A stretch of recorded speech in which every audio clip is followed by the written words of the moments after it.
ಏನ್ ರೇಟ್ ಹೇಳ್ತಾ ಇದ್ದೀರಾ? ಅಕ್ಕ ಇದು 2.30 ಹೇಳ್ತೀರಿ ನಾವು. ಎಷ್ಟಲ್ಲೋ ಅಕ್ಕ ಈಗ 6 ಬಿದ್ದಿದೆ ಅಕ್ಕ. ಮೂರನೇ ಸೂಲಾ? ಮೂರನೇ ಸಲ ಅಲ್ಲ, ಎರಡನೇ ಸಲ ಅಕ್ಕ. ಎರಡನೇ ಸೂಲಾ? ನೀವು ಮನೆಯಲ್ಲೇ ಸಾಕಿರೋದಾ? ಇಲ್ಲ ಅಕ್ಕ, ತಂದಿರೋ ನಾವು ಪರ್ಚೇಸ್ ಮಾಡಿ ತಗೊಂಡ್ಬಂದಿದೀವಿ. ಮಾರಾಕಂದ್ರೆ ತಗೊಂಡ್ಬಂದಿದ್ದೀವಿ. ಮಾರಾಕಂತ ತಗೊಂಡ್ಬಂದಿರೋದು. ಯಾವಾಗ್ಲೂ ಬರ್ತಾ ಇರ್ತೀರಾ ಸಂತೆಗೆ? ಹೌದಕ್ಕ, ಪ್ರತಿ ವಾರ ಬಂತೀವಿ ನಾವು.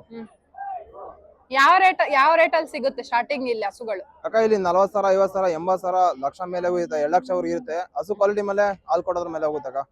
ಇದು HF ಅಲ್ವಾ? ಇದು ಪ್ಯೂರ್ HF ಅಕ್ಕ. ಪಕ್ಕಾ ಬ್ರೀಡರ್ ಇದೆ. ಇದು ಇನ್ನ ಕರ ಪ್ರೆಗ್ನೆಂಟ್ ಹಸ. ಇದು ಇನ್ನ ಕರ ಆಗಕ್ಕೆ ಒಂದು 15 ದಿನ ಟೈಮ್ ಇದೆ.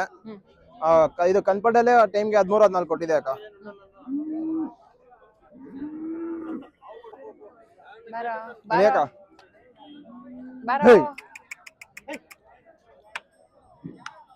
ಫ್ಯಾನ್ಸ್ ಜಾಸ್ತಿ ಆಗೋಗ್ತಾರೆ. ಪಾಸ್ ಆಗಿ ಹಿಂಗೆ ಮುಂದೆ ಹೇಳ್ತೀನಿ.